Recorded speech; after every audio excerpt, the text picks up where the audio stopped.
Hey, everybody. This is Earl Foote, founder and CEO of Nexus IT. Welcome to TechBeat, where leaders learn, innovate, and grow. We're so happy to have you with us today, along with my esteemed guest, James Bloomfield.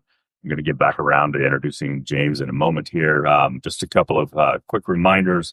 TechBeat is now on all major podcasting platforms, Spotify, Apple, Google, wherever you consume those. We'd appreciate your subscription, and then certainly you can listen or watch the podcast from anywhere that you prefer to do that now. So, thank you for your follow or your subscription there. I wanted to just mention as well, we recently did a brand refresh, and this is a fresh new look for us here for the TechBeat podcast.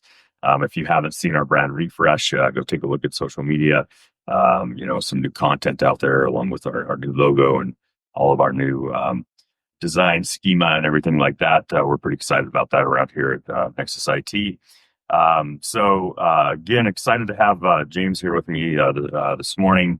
And we're going to just chat a little bit about his background and his life in nonprofit and entrepreneurship and leadership. To officially introduce James. James is CEO of Here See Mobility. He is driven by a passion for solving complex problems and serving the blind and low vision community, with a career focused on building businesses, managing projects, and designing innovative solutions. James has spent the past 4.5 years collaborating with users to create a cutting-edge navigation system. His commitment to understanding their needs and maintaining high standards has resulted in a revolutionary product that enhances safety and independence. James, welcome. Thank you. Yeah, glad to have you here. You drove in from St. George this morning? Yeah. Drive in, get done, drive back. Drive back. Yeah. It's a long day.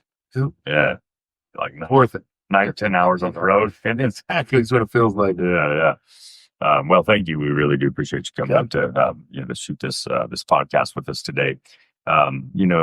James, as we were talking, before the podcast, I really find, founder stories, leader stories, I find it very inspiring. Our audience does as well. Most of us are very common people, cut from common cloth, right? That started our lives, much like anybody else. And, granted, some of us, along the way, we've made some decisions or determinations in our life to pursue at times some lofty things, right? I think it's just really interesting to kind of study, how people go from, very common backgrounds to, doing some pretty, significant things in the world, right? Let's start there. I just want to, our audience to learn a little bit more about, James Bloomfield, where you grew up, kind of what your formative years were like, and, tell us about, your teenage college years and into career. It'd be very, very interesting to kind of hear how you got to where you are today. So I grew up here in Utah, Sandy. It was a great time growing up. We had motorcycles, and we'd push our motorcycles a block away from our house and get them out of the neighborhood so we could go ride. But it was fun. My dad was he was a mechanic, and but he also did construction, and he'd manufacture things. And so it was always, we were raised with a do-it-yourself kind of mentality. And so if you needed to do something, like figure it out. Got into construction. He helped his friend build a house. So one summer we helped build a house, back when there was no child labor laws. But that's cool though. Experience. Yeah. So, I had a great childhood growing up here. It was, everything outdoors and just had a great time. Yeah. Things have changed, right? Like the way kids grew up today. And I intentionally, the few houses that my kids grew up in, they backed up to open space, like open fields and mountains and stuff, so that they could have that kind of still be a kid. Yeah, be a kid and go run around on the trails and all that kind of stuff. Because that's how I grew up. I grew up like we were constantly on our bikes or out in the fields or something. Just making up stuff and having fun, right? Yeah. building forts. Yeah, yeah. I didn't want my kids to, grow up, inside their whole life and on, on screens, right, their whole life. And there's a good balance, but I think, today's world with our kids, we're in the same boat in St. George. Our house backs up to the Virgin River, and my kid can jump on his motorcycle, and him and his friends have ridden down to Mesquite from Oh wow. our house. So Okay, that's get a phone call from your kid, and he's like, "Hey, we can see Mesquite." And I'm like, "You probably should turn around and come back." But no, yeah, I went to Hillcrest High. Um, I made the decision to move out of my parents' house when I was 16 and continued high school and that, but um, independent. very Yeah. just Mark of a leader, oftentimes. Like yeah. I was very independent when I was young too. Yeah. So, I always had that, like, I just gotta work. I didn't have somebody there that could help. Yeah. So, it's like, that was just the way I kind of carved my own path, and, got into manufacturing and then construction, worked with, some great blacksmith artists here in Salt Lake that taught me a bunch of things. And then that's how I kind of got into the entrepreneurial side of, let me start a business. Can I make a business out of this? Mm-hmm. Because a lot of these companies, they just use the talent that individuals have to make money. And I was working one day and was like, I'm making peanuts, and I know that this is how it's working. So I just started diving into it. Thought I was way better equipped to do it on my own. Started my first business in total failure. It was cocky. It was a great humbler for me. But the youth, right? And businesses are incredibly complex, right? They're even 27 years into my journey of building this business. Every day teaches you new lessons, right? And it's funny that I started my this business, being my first business at 23 years old, and I, like you think that it's simple and it's going to be easy, and here I am 27 years later trying to figure it out, right? Yeah, exactly. Yeah. Exactly. Everybody's roles are defined when you hire them, but when you're the one that's, you're at the top, you're the tip of the spear, but you're also the one that's making sure the trash is out, the checks are signed, and all that. So yeah, yeah, wherever you got in business, in those early days, and that's especially as a solopreneur, right? Like, yeah. And that's been most of my trajectory. It sounds like a lot of yours as well. I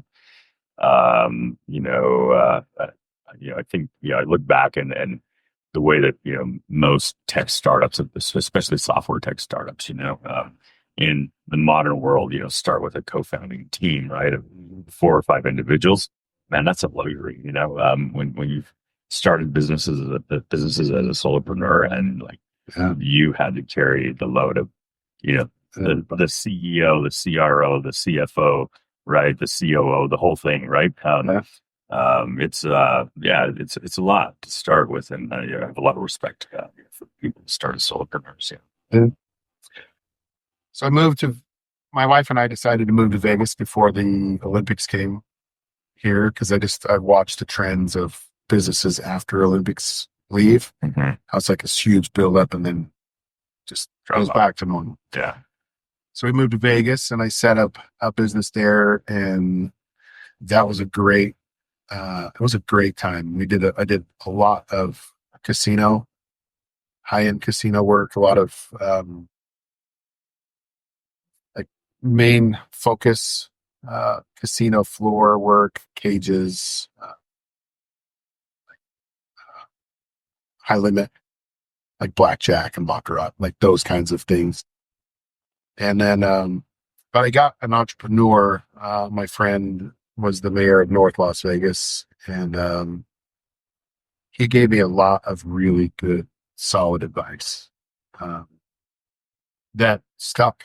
I mean, he was very good at business, very good at like organizing and leading teams, and Um, so it was great to have that mentorship. And that's where I finally was like, all right, I can't do this on my own.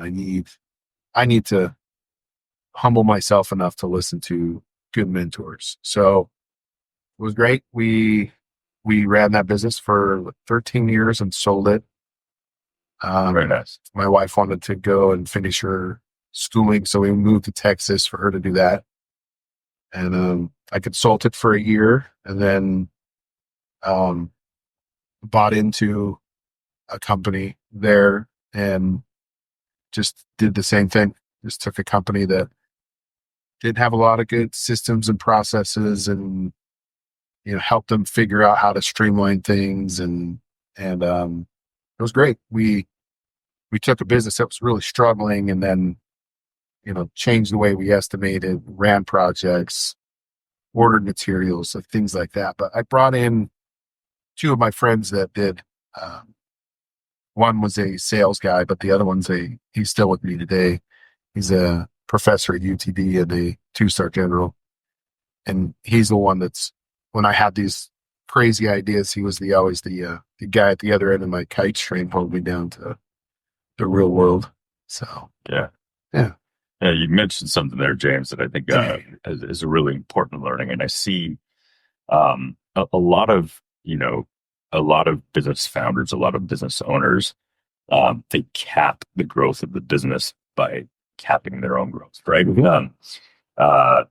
You mentioned learning, the lessons of humility early on, and learning quickly that you only know what you know, and you have no idea what you don't know, right? Yeah. And, and the power of finding really good mentors and advisors, right? And knowing that you need to be coached, right? And you need to be coachable, right? That's can be a major pivot point for an entrepreneur in a business, because I talk often about, especially if you're sitting in the lead chair, if you're the CEO or you're the primary business owner or solopreneur, right? You are the bottleneck of that business, and that business will only go as far, as you are capable to take it as an operator, as a leader, right? As a strategist, as a visionary. The more you develop yourself in all those veins, right, the more you find the right people to surround yourself with, and leaders to bring into your organization, and mentors and advisors and stuff. You begin to make your ceiling limitless, right? As long as you're willing to continue to develop and grow, and make your future limitless. So yeah, that's. I think a lot with the entrepreneurs, and I do a lot of consulting for businesses too, where we are the ones that limit the companies. Mm-hmm. And I think a lot of it is just being able to be comfortable letting other people have control. And there's nothing wrong with.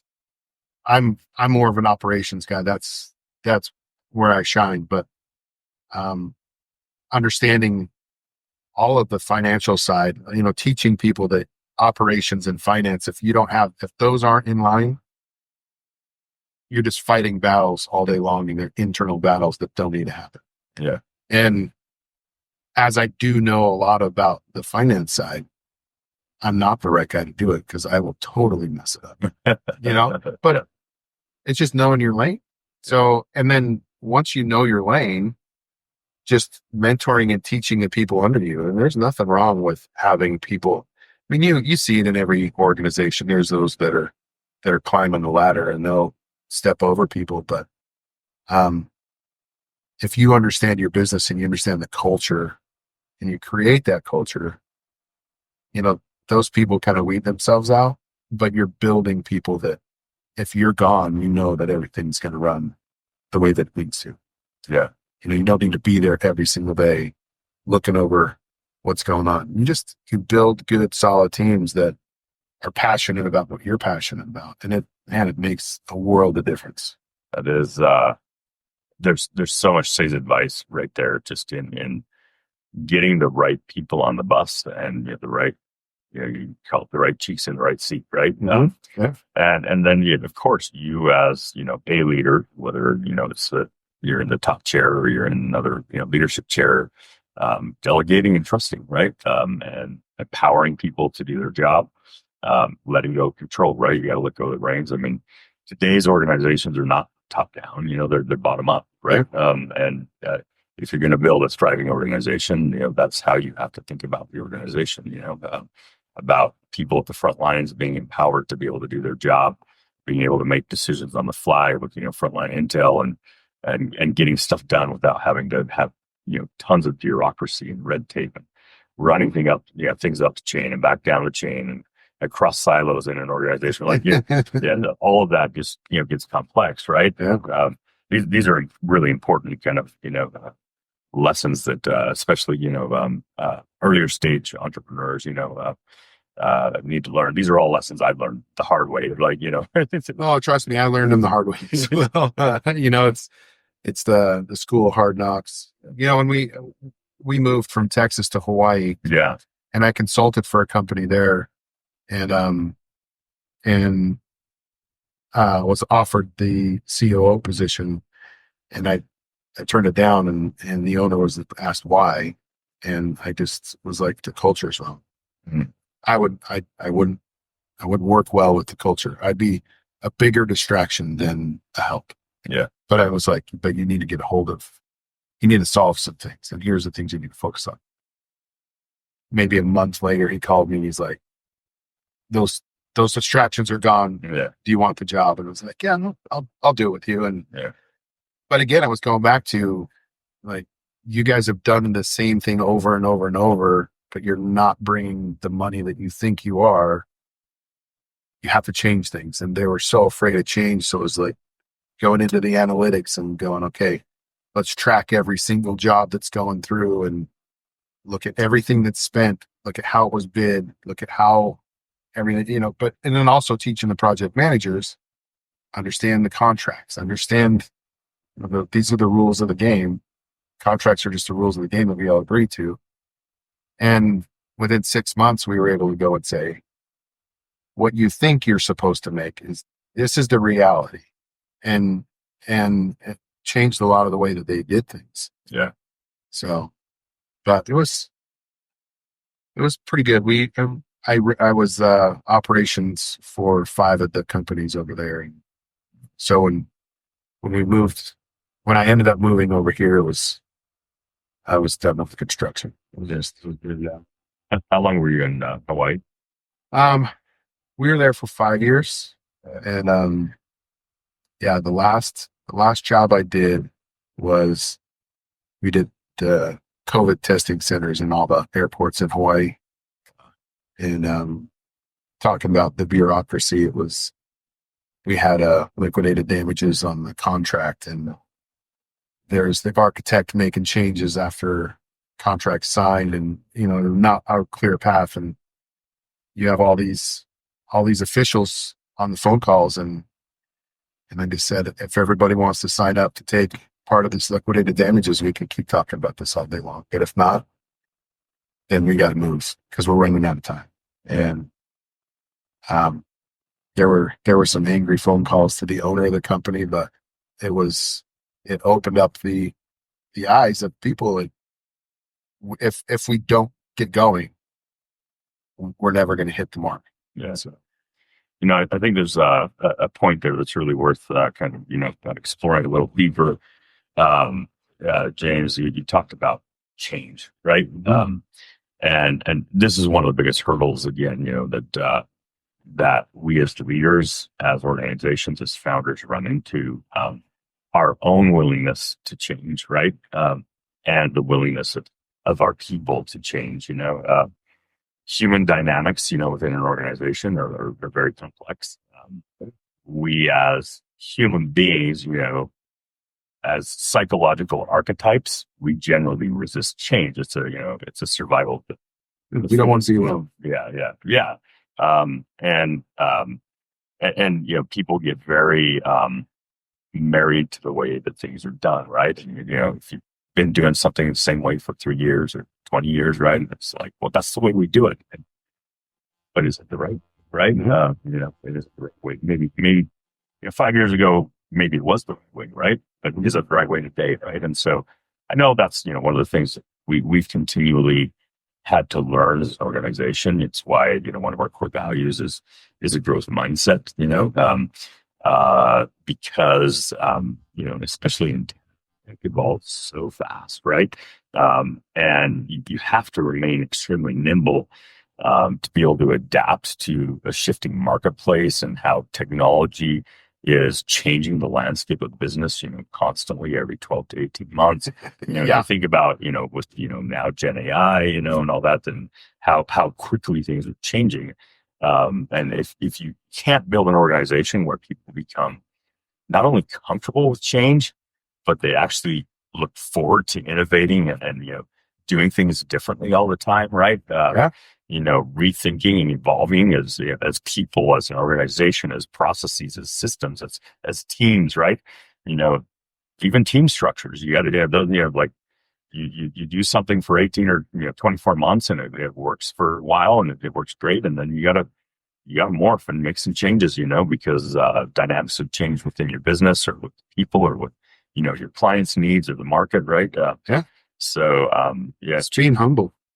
Yeah, I mean, there's so much about business, and that was one of the things with coming into the tech industry from construction. Is it's my thought was is business is business. You're providing a service, or you're providing a product. Yeah.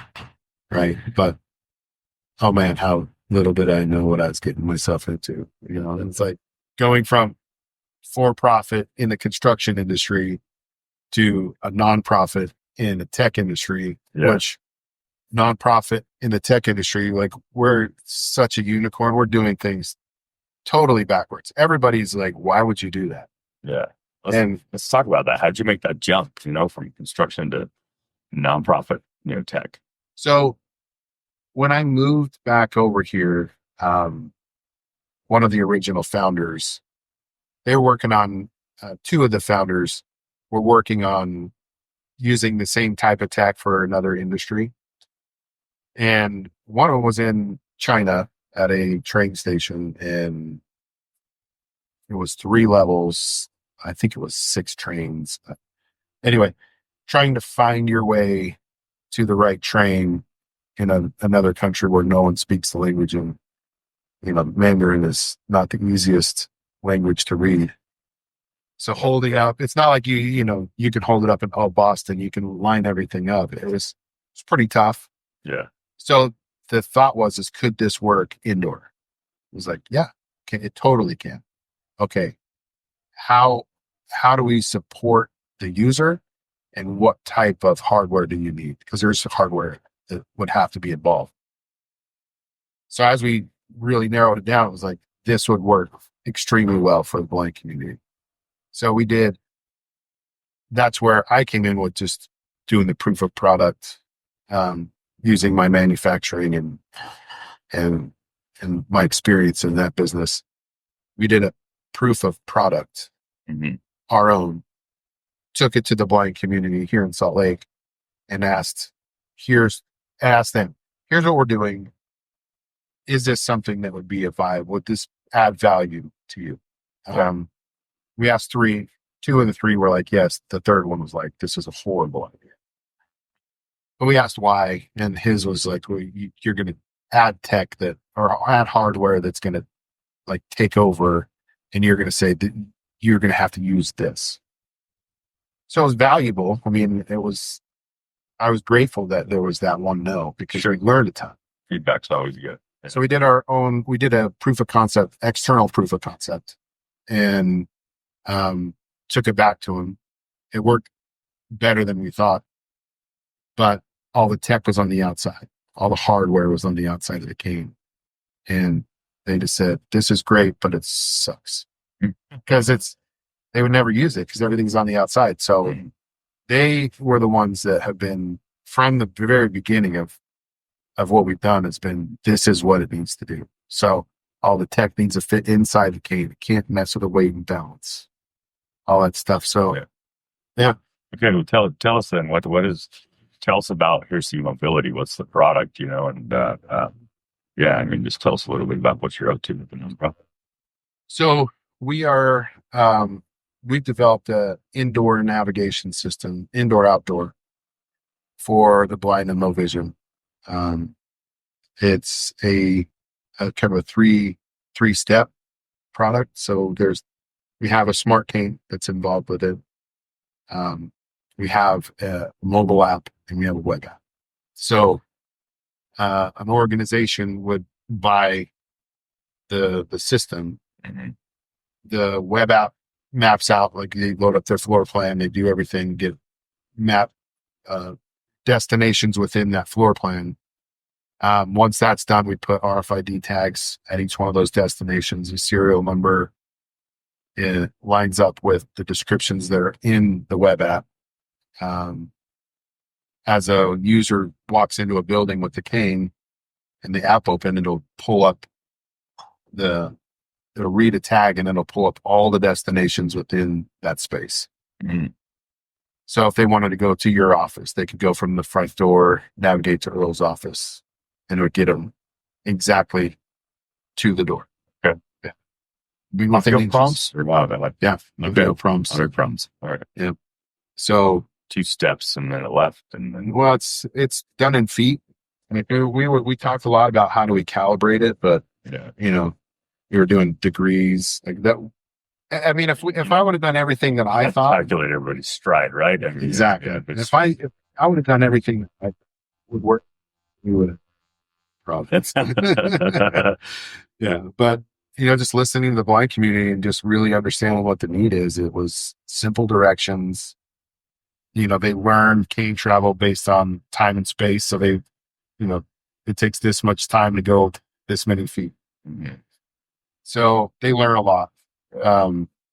Anyway, it's been great. So the community's been fantastic to work with. They've been really pretty. I love the brutally honest ones. Yeah. Because then you learn, and a lot of people have been. Man, that was hard. That was a hard conversation. It was like we do much better when we understand the scope. Yeah. Like, I think having hard conversations is a lost art in this day and age. I agree with you. Yeah.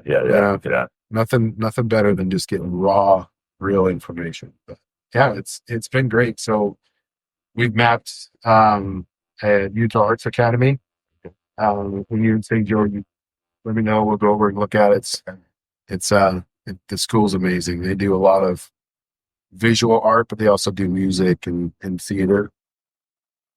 But in their school, they do galleries and they have all kinds of things. There's just so much visual description that they've had a few blind students that have been there, and that was the reason why they wanted to do it. But there's so much that's lost in our society that because we're so visual and we put so much emphasis on how things look that we don't pay attention to the way that a blind person would navigate through a space, or what are points of interest? What are things that they would find interesting?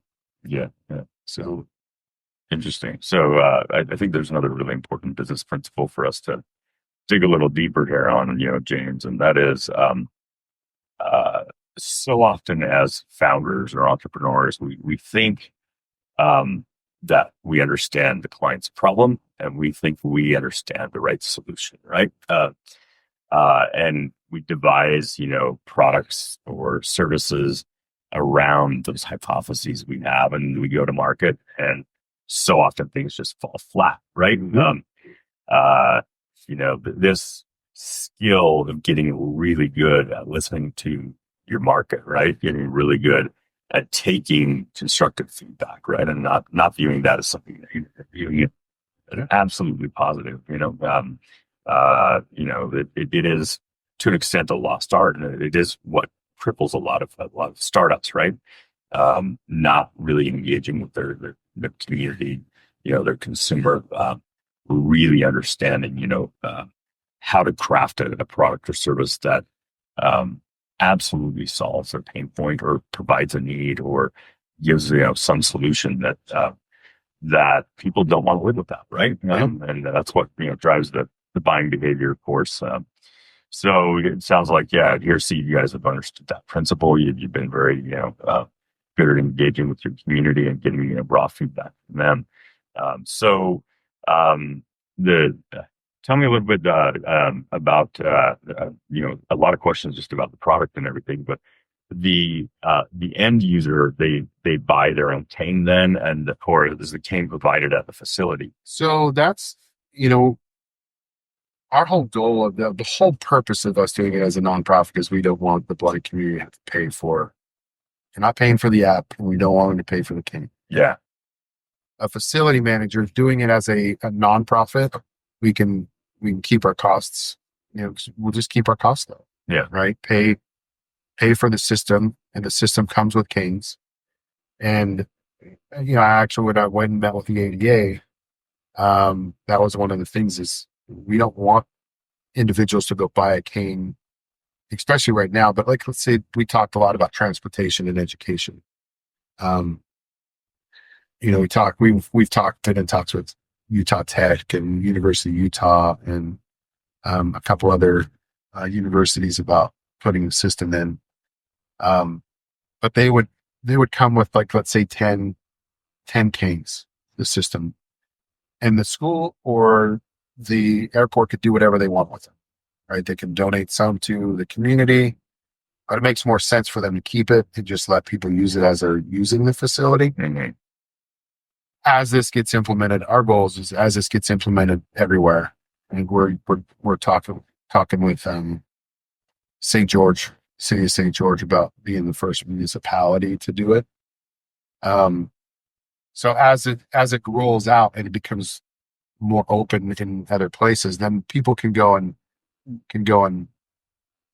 use a cane at one of the facilities. But if they want to, they could purchase a cane. But we want to keep the costs really low. Yeah.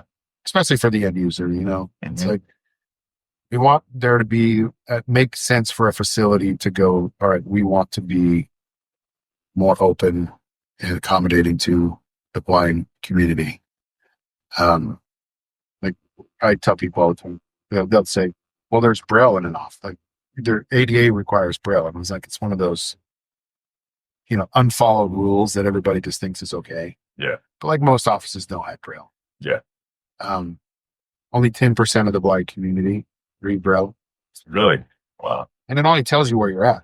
Yeah. So you potentially have to go the wrong way and feel the wall to find another wall or find another sign to tell you, are you going the right way? Yeah. And, the big thing with the community is they don't want to stand out. They don't want to be, Sure. they don't want to be that peculiar person. They want to get lost in a building, Yeah. And we as sighted people are good Samaritans at heart, and our good Samaritan first thought is, let me go help them. Mm-hmm. But we're more of a hindrance than we are a help. Sure. So there's a bridge that needs to be conquered on both sides, so that's kind of where I'm at right now. Is like, I just want to help gain awareness on the sighted side and help the blind community tell the story of how they can help be a bigger part of our society. Yeah. I mean, there's not that many people that go through independent living that will actually go out and travel in public. And, it's kind of a sense could be, a fairly significant undertaking to try to navigate your way, through a world without sight. And we take so much for granted, when you don't have some of those, limitations, right? I just think about, like, when you're talking and describing it, I'm thinking about being inside of a labyrinth of a building and, trying to figure out where you're going. It's like a cave. Like, okay, you're reading, an office number on the wall or something, with Braille, but that doesn't tell you which way. If you read like 115 and you're trying to get to 120, it doesn't tell you if 120 is right or left, or, like, you don't know, right? That's pretty complex. Thanks for, obviously, helping to create awareness, helping people understand, the challenges, difficulties that some of our friends out there, face on a day-to-day basis. Yeah. It's not things that we just, you don't default and consider it, right? So, Yeah. And I think too, the blind community, if they've said their piece so many times that they're just tired of saying it because they feel that nobody really listens yeah, because nothing really changes. sure. So, and I don't want to say they're jaded, but they're just like, if you're not going to listen, then what's the point? Yeah. But on our side, like, there's so many people that have heard the story and they're like, oh, we totally want to help. But then, you go back and you get into your routine. And I'm not saying that anybody's, wrong. Sure. It's just how do we get out of our own busy lives and on both sides, and how do we just see individuals that meet people where they're at? Yeah. I think there's a lot of good lessons outside of what we do at Hearsay with society nowadays. There's such a big divide in our society, and there's more that brings us together than this takes us, pulls us apart. Yeah. If we focus on that, right? Yeah, if we focus on it, yeah. I mean, right now we so much division, happening, right? Divisiveness, and But it's a small group that's pushing that vision. But like I said, everybody that I talk to wants that unity, wants that like community. Yeah.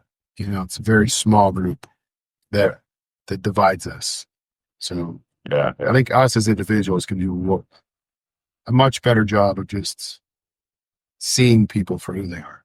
Totally. I totally agree with you. So tell us about the revenue model that you talked about, making the product affordable to facilities and, affordable or free to, to the blind. And so, how do you support the revenue?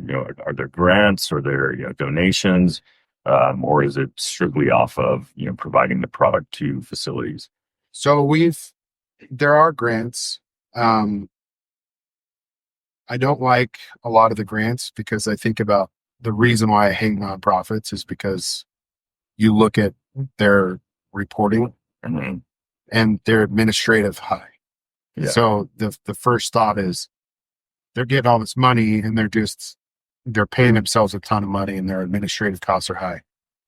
A lot of the grants that are out there, they're driven with the reporting that you have to do to where your administrative costs are high. Yeah, sure. Makes sense. So I like the foundation. So we've been, for the most part, self-funded. So we have gotten some grants from some great foundations, and a lot of them are here in Utah, and they're fantastic. But that's kind of the way we just wanted it to be. So we're switching from a fundraising model to more of let's just do a sales model. Still keep it a nonprofit, but go more of a sales model. So, like Utah Arts Academy was just under 30 grand to do that school. It's just over 30,000 square feet. Okay. So, we were just under $1 a square foot to do it. But as we grow, I mean, it all kind of changes because every building's got its unique points of interest or destinations. Like an office building where it's just a lot of smaller offices, you're obviously going to have more destinations. A university that's a big building, but they're just big rooms, there's going to be less destinations. So, we're looking at anywhere from 50 cents to $1 a square foot is on average what they would pay. But that comes with the system, the training on the system, how it works. We would help map out an area so they can understand how it works, actually place the tags. It comes with canes, comes with hardware. Yeah. But the thing that I like the most is we're going to have it to where a blind person goes and certifies that the building is set up right. so that the language that we use is correct, that that they can get from throughout the building, they can get to all the destinations. Because I think if we don't, that was a big one for me, was just making sure that the blind community has sign off that, okay, yeah, this works, and it works the way that we want it to work. Yeah. 'Cause there's a lot of them. There's a lot of companies out there that they'll provide a service, but then they don't stay within the same language, like place to place. So like little things like restroom, bathroom, Mm-hmm. how they call things, how they describe things. They'll describe what they're looking at instead of how big is a room, what's the size, what's this. To describe the details of something instead of, oh, it's this beautiful wall that's got this painting, and it's the wall's this big, it's this big, it has these images on it. And then you get into the colors are this. It's just the way that we describe things. Yeah. But again, it gets back to how do we bridge that gap between the sighted and the blind. Yeah. So tell me a little bit about where are you at in this process today? How many buildings are you in today, and what's the big vision? Are you hoping to for this to be like a nationwide regulation ultimately, that systems have to be available in public buildings, or what's the big vision? So the big vision, yeah, I'd love for this to be in every business, every building, indoor, outdoor. My big vision is I would love for somebody to leave their house, get in a vehicle, get to the airport, get to their gate, fly to New York, get a ride there, get to their hotel, go from their hotel to a show, Mm-hmm. go back to their hotel, go back to the airport, and just reverse the route. Yeah. And there's no reason. Whole route navigated. I mean, you being in technology, there's no reason in the world why a group in our community is stuck with like the best that we have to offer is Braille and very limited time technology. Like the way that you're thinking about this. So with innovation, yeah. I mean, I would love it to be where hearsay would be what gets adopted in the ADA, but if not hearsay, then something else. My big thing is how do we make the change that is needed for people in our community? There's so much value that can be added incorporating the blind community better. And I hate saying it like that, but the blind community, I've learned so much from them, and they're the best. You're going to some of these conferences where you just get to sit and be with them and get to know them and create friendships. I've got so many great friends in the blind community that I would have never known if I just stayed in my lane and did my thing. Yeah. I would have never known. I mean, being in construction for as long as I have, we followed ADA requirements. Yeah. But hotels and that were the only ones that were ever compliant. Nobody else was. Yeah. So that makes total sense for sure. So how many facilities are you in today? So Utah Arts Academy is our very first. Well, let me take it back. We've mapped an office in Michigan, which was one of our software development partners. Mm-hmm. And we've mapped a couple conference centers, but we took the tags out when we left. But Utah Arts Academy is the first one that's full blown. Yeah. Like you can go. The principal at Utah Arts Academy, I met with him last week, and he said that because they put on shows there, mm-hmm. and a member of our community down there, the blind community, came, and he's like, I heard about this. Is there any chance that I could do it? So Drew helped him download the app on his phone, connected the cane, and he's just like, dude, just go. Yeah. Go wherever you want. Then just come back and tell me what you think. And Drew said when the guy came back, he was really emotional and said this was the coolest thing that he's ever experienced. Does so you talked about connecting the cane Bluetooth. So the audible portion comes from the phone then. Mm-hmm. Putting earbud in for your phone, you connect to the cane. Yeah. So the cane doesn't have a speaker that's No. like loudspeaker, yeah, right? Because you want it to be private. Yeah. Speaker in your ear. Yeah. Yeah. So we're working on hardware right now. We're working on the Gen 2 cane where the e-compass will be in the cane so the user can leave their phone in their pocket. Right now you can push a button and you can use the mic through the app and navigate to certain points, but we're adding haptic feedback to where when they turn towards, like it says, take a sharp right. Yeah. They'll just turn right until they get to that, till they feel that haptic buzz, and then they'll go, all right, that's the direction you need to walk. I like the haptic idea. That's fantastic. Yeah. That's really good. Coming back to something that you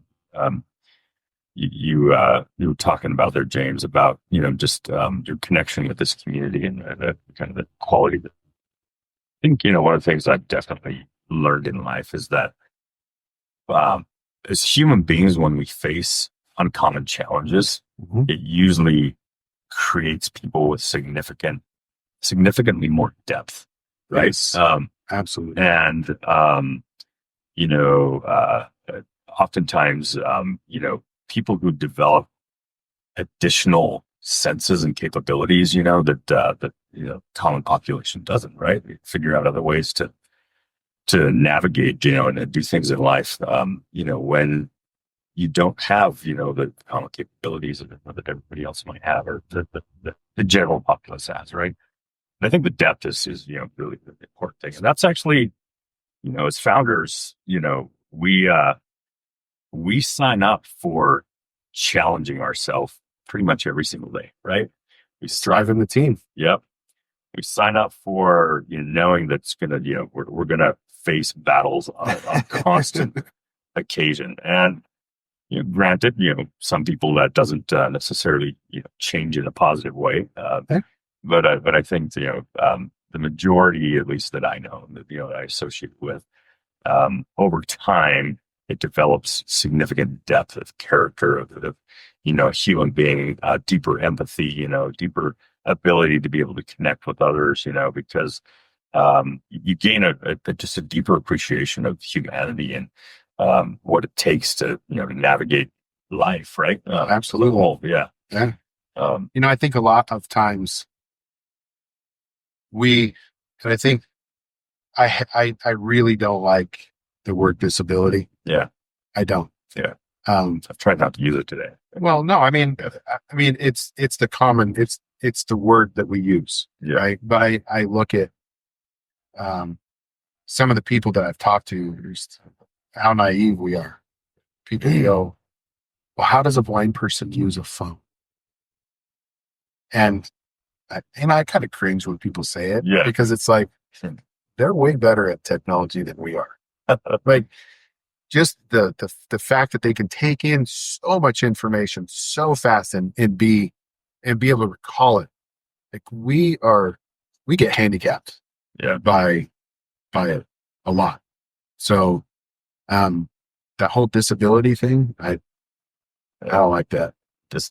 Disability creates super ability potentially. Yeah, exactly. Yeah, absolutely. Anthony Ferraro, a good friend of mine, I was at a meeting here, and he was actually doing a talk at Weber, and I met him at the Ogden Skate Park, and never been there before. And I just met him there just to watch him skate, and he hit like everything. Yeah. And there were so many people that were there watching. They're just blown away. Like, he's got to see something. Like, totally blind.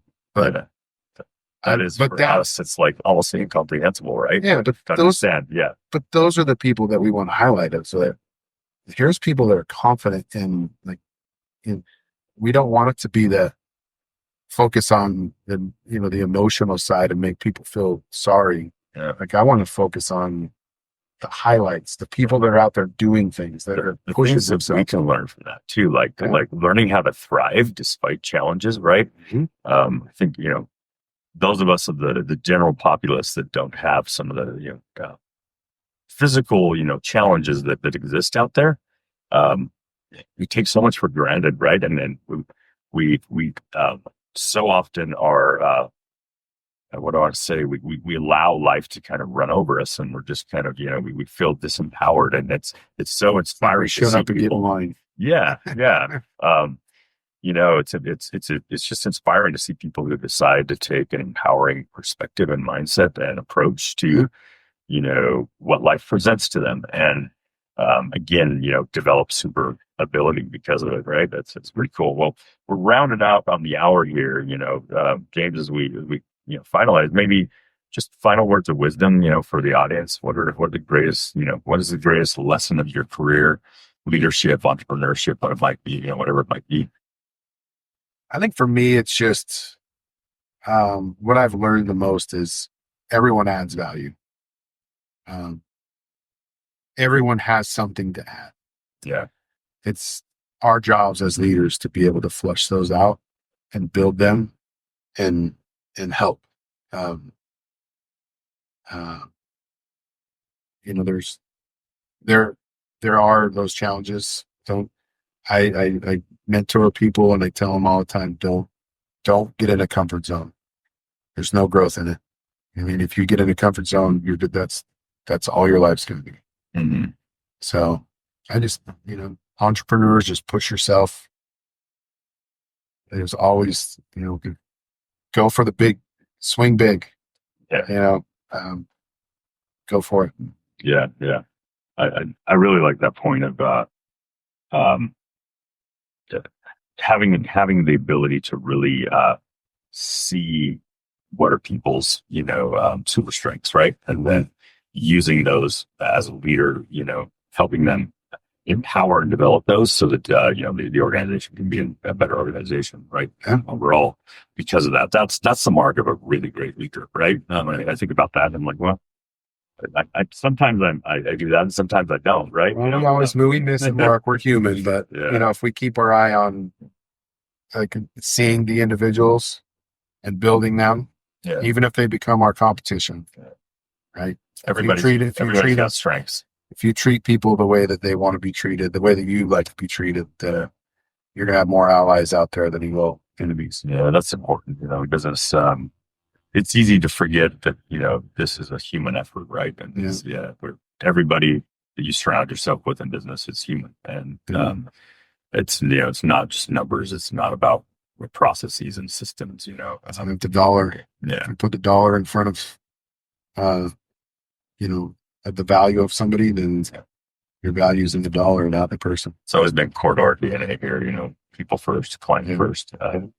Those are things that we take into highest regard as we make decisions and navigate how we build the business and how we solve problems for our clients and stuff. And it's it can be a lost art. I won't say we're perfect at it either, right? It's a great culture. Yeah, and a business does have to create financial outcomes. You can't be a business, right, if you're not if you're not financially solid, right? Mm-hmm. So you have to figure out how to be people and client first, while also making the math add up, right?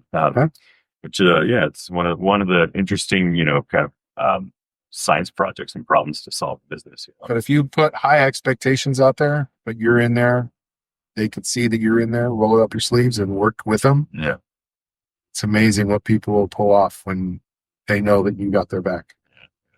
Well, James, this has been a fascinating conversation. Yeah, really appreciate you coming in and sitting down with me today. Yeah. Again, sharing with the community what you're up to here. See, very inspiring. I absolutely wish you and your organization the best. Hopefully, lots of success, and hopefully you're able to help a lot of people navigate life and and buildings and environments far easier, right? Thanks everybody for joining us here on TechBeat. We really appreciate you, and we're going to sign off for now. We'll see you later.